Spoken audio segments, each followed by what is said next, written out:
നമുക്ക് ഒരു വീട്ടിൽ സാമ്പത്തികവും സമാധാനവും സന്തോഷവും ഒക്കെ എങ്ങനെ നേടിയെടുക്കാം എന്നുള്ളതാണ്. അതിന് ആദ്യം നമ്മൾ ചെയ്യേണ്ടതെന്ന് പറഞ്ഞു കഴിഞ്ഞാൽ നിങ്ങളുടെ വീട് സ്ക്വയറോ റെക്ടാങ്കിൾ ഷേപ്പിലോ ആണോ എന്നുള്ളത് കൃത്യമായും ഒന്ന് മനസ്സിലാക്കുക.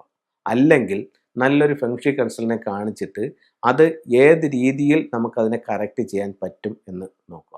അപ്പം നമ്മൾ കേൾക്കുന്നത് വിചാരിക്കും ഇത് മൊത്തവും പൊളിച്ച് ചെയ്യേണ്ടി വരും, അങ്ങനെയാണെങ്കിൽ അല്ലേ അതിന് സ്ക്വയർ ആക്കാൻ പറ്റുള്ളൂ എന്നൊരു ചിന്ത ഉണ്ടാവും. അതല്ലാതെ തന്നെ ചെറിയ ചെറിയ ചില റെമഡികൾ ചെയ്തുകൊണ്ട് നമുക്ക് വീടിനെ സ്ക്വയർ അല്ലെങ്കിൽ റെക്ടാങ്കിൾ ഷേപ്പിലേക്ക് കൊണ്ടുവരാനായിട്ട് സാധിക്കും. അപ്പോൾ തന്നെ നമ്മുടെ വീട്ടിൽ ഒരു സമാധാന അന്തരീക്ഷം വരാനായിട്ട് തുടങ്ങും. അടുത്തത്, വീടിന് അകവും പുറവും നമുക്ക് ഇല്ലാതെയായിട്ടുള്ള എന്തൊക്കെ സാധനങ്ങൾ ഉണ്ടെന്ന് വെച്ച് കഴിഞ്ഞാൽ അതിനെയെല്ലാം പൂർണ്ണമായും ഒന്ന് ഒഴിവാക്കണം. പഴയതെല്ലാം പുറത്തേക്ക് പോയാലേ ലൈഫിലേക്ക് പുതിയത് കടന്നു വരത്തുള്ളൂ.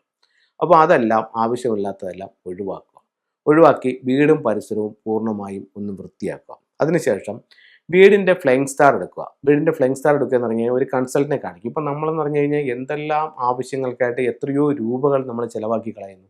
അപ്പോൾ നമ്മുടെ ജീവിതം പുരോഗതിയിലേക്ക് വരാനും അഭിവൃദ്ധിയിലേക്ക് വരാനും നിങ്ങളുടെ വീടിൻ്റെ വാസ്തുദോഷമാണ് തടസ്സമായിട്ട് നിൽക്കുന്നതെന്നുണ്ടെങ്കിൽ ഉറപ്പായിട്ടും അതിനെ കൺസൾട്ട് ചെയ്ത് കറക്റ്റ് ചെയ്യുക.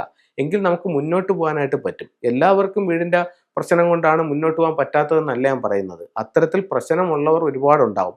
അത് അവർക്ക് തന്നെ സ്വയം ബോധ്യപ്പെടുകയും ചെയ്യുന്നുണ്ടാവും. അപ്പോൾ അത്തരം ബോധ്യപ്പെട്ടവർ ഇനിയെങ്കിലും താമസിക്കാതെ നല്ലൊരു ഫെങ്ഷി കൺസൾട്ടിനെ വിളിച്ച് വീട് കാണിക്കുക. വീട് കാണിച്ചിട്ട് അതിൻ്റെ ഫ്ലൈങ് സ്റ്റാർ നമ്പേഴ്സ് എടുക്കുക. നമ്പേഴ്സ് എടുത്തിട്ട് നിങ്ങളുടെ ഓരോ മുറികളുടെയും ഫലങ്ങൾ എന്താണെന്ന് മനസ്സിലാക്കുക. എൻ്റെ ബെഡ്റൂമിൽ ഞാൻ കിടക്കുമ്പോൾ എനിക്ക് എന്ത് തരത്തിലുള്ള ഒരു എനർജിയാണ് എന്നെ സ്വാധീനിക്കുന്നത് അത് മനസ്സിലാക്കുക. നിങ്ങളുടെ എൻട്രൻസിൽ നിൽക്കുന്ന നക്ഷത്രങ്ങൾ ഏതാണെന്ന് മനസ്സിലാക്കുക. അത് എന്ത് തരത്തിലുള്ള ഒരു എനർജി കൊണ്ടുവരുന്നു. ഈ വർഷം 2025 എൻ്റെ ബെഡ്റൂമിൽ എന്ത് സ്റ്റാർ വന്നു, അല്ലെങ്കിൽ എൻ്റെ എൻട്രൻസിൽ എന്ത് സ്റ്റാർ വന്നു, ഇതെനിക്ക് ഗുണമാണോ ദോഷമാണോ? അതല്ല ഗുണമാണെന്നുണ്ടെങ്കിൽ നമുക്ക് അതിൻ്റെ കൂടുതൽ സൗഭാഗ്യങ്ങൾ കിട്ടാനായിട്ട് എന്താ ചെയ്യേണ്ടത്? അതല്ല ദോഷമാണെന്നുണ്ടെങ്കിൽ എനിക്ക് വീട് മാറാനോ അല്ലെങ്കിൽ വാതിൽ മാറ്റി വയ്ക്കാനോ പറ്റില്ല. അങ്ങനെയാണെങ്കിൽ എനിക്കതിന് എന്ത് പരിഹാരം ചെയ്യാം? ആ ദോഷങ്ങളെ കുറയ്ക്കാനായിട്ട് എന്ത് ചെയ്യാം? അങ്ങനെ നിങ്ങൾ അതായത് കറക്റ്റ് ചെയ്യുമ്പോൾ നിങ്ങളുടെ ജീവിതത്തിലേക്ക് സന്തോഷം, സമ്പത്ത്, സമാധാനം ഇതെല്ലാം വരും. ഇതൊക്കെ നിങ്ങളുടെ വാസ്തു പ്രശ്നങ്ങൾ മൂലവും ഇത്തരത്തിലുള്ള സമാധാനവും സന്തോഷവും സമ്പത്തും നിങ്ങൾക്ക് നഷ്ടപ്പെട്ടു പോകാം. നിങ്ങൾ വീട് കറക്റ്റ് ചെയ്യൂ, ഉറപ്പായിട്ടും അതിൻ്റെ ഒരു സൗഭാഗ്യം നിങ്ങളുടെ ജീവിതത്തിലേക്ക് കൊണ്ടുവരും. അതിന് കുറേ കാര്യങ്ങളുണ്ട്. കുറേ കാര്യങ്ങൾ എന്ന് പറഞ്ഞാൽ വളരെ പെട്ടെന്ന് നമുക്ക് ചെയ്യാൻ പറ്റുന്നതും എന്നാൽ വളരെ ലളിതമായി ചെയ്യാൻ പറ്റുന്നതും വളരെ ഫാസ്റ്റായിട്ട് റിസൾട്ട് കിട്ടുന്നതുമായിട്ടുള്ള കാര്യങ്ങളാണ് ഫെങ്ഷുയിൽ വരുന്നത്. അതനുസരിച്ച് നിങ്ങളുടെ വീടും പരിസരവും നിങ്ങളൊന്ന് ക്രമീകരിക്കൂ. ഒത്തിരി സൗഭാഗ്യം നിങ്ങളുടെ ജീവിതത്തിലേക്ക് കൊണ്ടുവരാനായിട്ട് ചൈനീസ് വാസ്തുകലയായ ഫെങ്ഷുയ്ക്ക് സാധിക്കും. ചില ഫെങ്ഷുയ് ടൂളുകളിലേക്ക് പോകുമ്പോഴത്തേക്കെന്ന് പറഞ്ഞു കഴിഞ്ഞാൽ ഇപ്പോൾ പ്രധാനമായിട്ടും ആമമോതിരം ഒരുപാട് ആൾക്കാർ ധരിക്കുന്നുണ്ട്.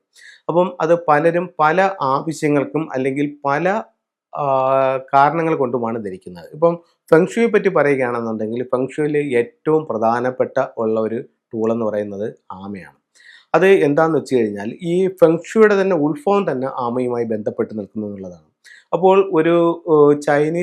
ചൈനയിലൊരു രാജാവും ഒരു മഞ്ഞ നദിക്കരയിൽ നിർമ്മാണ പ്രവർത്തനങ്ങളുമായി നിൽക്കുന്ന സമയത്ത് ഭീമാകാരമായ ഒരു ആമ കരയിലേക്ക് കയറി വന്നെന്നും ആ ആമയുടെ തോടിൻ്റെ മുകളിൽ പല സ്ഥലങ്ങളിലായിട്ട് പല കുത്തുകൾ ഉണ്ടായിരുന്നാണ് പറയുന്നത്. അപ്പോൾ ഉദാഹരണത്തിന് ഒരു സ്ഥലത്ത് ഒരു കുത്ത്, ഒരല്പം മാറിയിട്ട് ഒരു 3 കുത്ത്, ഒരല്പം മാറി ഒരു 4 കുത്ത്, സെൻട്രൽ ഭാഗത്തായിട്ട് ഒരു 5 കുത്ത്, മറ്റൊരു ഭാഗത്തായിട്ട് ഒരു 6, വേറൊരു ഭാഗത്തായിട്ട് ഒരു 7 കുത്ത്. അപ്പം ഇത് എന്തോ ഒരു മീനിങ് ഈ ഡോട്ടുകളിൽ ഉണ്ടെന്നുള്ളത് മനസ്സിലാക്കുകയും അപ്പോൾ അതിൽ നിന്ന് ഒരു ലോഷോ സ്ക്വയർ കണ്ടുപിടിക്കുകയും ആ ലോഷോ സ്ക്വയർ വെച്ചിട്ടാണ് ഇപ്പം അതുമായി ബന്ധപ്പെട്ടിട്ടാണ് ഐച്ചിങ് എന്ന് പറയുന്ന അവിടെ ഒരു പുസ്തകം രൂപപ്പെട്ടതെന്നും നമ്മുടെ ഫെങ്ഷുയും കുംഫുവും അതുപോലെ തന്നെ അക്കുപഞ്ചറും എല്ലാം ഈ ഗ്രന്ഥത്തിൽ നിന്നിട്ടാണുള്ളതെന്നും ഒക്കെ പറയുന്നുണ്ട്. അപ്പോൾ ആമ നമുക്ക് ഈ സ്റ്റാർട്ടിംഗ് പോയിന്റിൽ തന്നെ ഫെങ്ഷുയിലെ പ്രധാന ഇതാണ്. പിന്നെ അതുപോലെ തന്നെ പറയുന്നുണ്ട് ആമ വീട്ടിൽ സൂക്ഷിക്കുന്നതും അല്ലെങ്കിൽ നമ്മൾ കൈവശം സൂക്ഷിക്കുന്നതും നമുക്ക് തൊഴിലിനെയും ദീർഘായുസിനെയും സൂചിപ്പിക്കുന്നതായിട്ട് ഫെങ്ഷുയിൽ പറയുന്നുണ്ട്. അപ്പോൾ പലരും പല കാരണങ്ങൾ കൊണ്ട് ഇപ്പോൾ നമ്മുടെ തന്നെ 10 അവതാരങ്ങളിലൊന്നായിട്ട് ഇതിനെ കണക്കാക്കുന്നുണ്ട്. അപ്പോൾ അത് ആ ഒരു വിശ്വാസത്തിൽ നമ്മൾ ആമയെ ധരിക്കുന്നവരുണ്ട്. ഇപ്പം നമ്മൾ ഫെങ്ഷുയിൽ പറയുമ്പോൾ ഈ ഒരു കാരണം തൊഴിലിനും ദീർഘായുസിനും ആമ നല്ലതാണ്. അപ്പോൾ അത് നമ്മൾ ധരിക്കുകയാണെന്നുണ്ടെങ്കിൽ അതിൻ്റെ ഒരു റിസൾട്ട് കിട്ടുന്നുണ്ട്. ഞാൻ കഴിഞ്ഞ അപ്പോൾ ഓരോരുത്തരും ഓരോ ഇന്ന വിരലുകളെ ധരിക്കണമെന്നുള്ള എന്നുള്ളത് പറയുന്നുണ്ട്. പക്ഷേ കഴിഞ്ഞ ഒരു 10, 12 വർഷമായിട്ട് ഞാൻ എൻ്റെ ചെറുവിരലിലാണ് ആമയെ ധരിച്ചിരിക്കുന്നത്. പക്ഷേ എനിക്ക് അതുകൊണ്ട് പ്രയോജനമേ ഉള്ളൂ. അപ്പോൾ നമുക്ക് ചിലർ പറയുന്നുണ്ട് ചൂണ്ടുവിരൽ ധരിക്കണം, അല്ലെങ്കിൽ മോതിരവിരൽ ധരിക്കണം, പുരുഷനാണെങ്കിൽ വലത് കൈയിൽ ചെയ്യണം, സ്ത്രീകൾക്കാണെങ്കിൽ ഇടത് കൈയിൽ ചെയ്യണം. അപ്പോൾ അങ്ങനെയൊക്കെ നിങ്ങളുടെ വിശ്വാസം അനുസരിച്ച് ചെയ്തോളൂ, കുഴപ്പമില്ല. എന്നെ സംബന്ധിച്ച് പറയുകയാണെങ്കിൽ ആമയെ ശരീരത്ത് നമ്മൾ ഏത് വിരലിൽ ധരിച്ചാലും അതിൻ്റേതായിട്ടുള്ള ഒരു റിസൾട്ട് ഞാൻ കണ്ടുവരുന്നുണ്ട്. അപ്പം നിങ്ങളുടെ വിശ്വാസപ്രകാരം നിങ്ങൾക്കത് ഉപയോഗിക്കാവുന്നതാണ്. എന്തായാലും ഒത്തിരി നല്ല റിസൾട്ടുകൾ ആമ തരുന്നുണ്ട്. സിൽവറിൽ വന്നിരിക്കുന്ന ആമയുടെ മോതിരമാണ്. അതുപോലെ ഇത് ധരിക്കുമ്പോൾ എങ്ങനെ ചെയ്യണം എന്നുള്ളത് ഒരു സംശയമുണ്ട്. അപ്പോൾ ഞാൻ ധരിച്ചിരിക്കുന്നതെന്ന് പറഞ്ഞു കഴിഞ്ഞാൽ എൻ്റെ ബോഡിയിൽ നിന്നും എൻ്റെ ചെറുവിരലിൽ നിന്നും ശരീരത്തിലേക്ക് കടന്നു വരുന്ന രീതിയിലാണ്, ആമ ഈ ഒരു രീതിയിലാണ് ഞാനത് ധരിച്ചിരിക്കുന്നത്. അപ്പോൾ അങ്ങനെ ധരിക്കുന്നതിൽ നല്ല റിസൾട്ട് കാണുന്നുണ്ട്.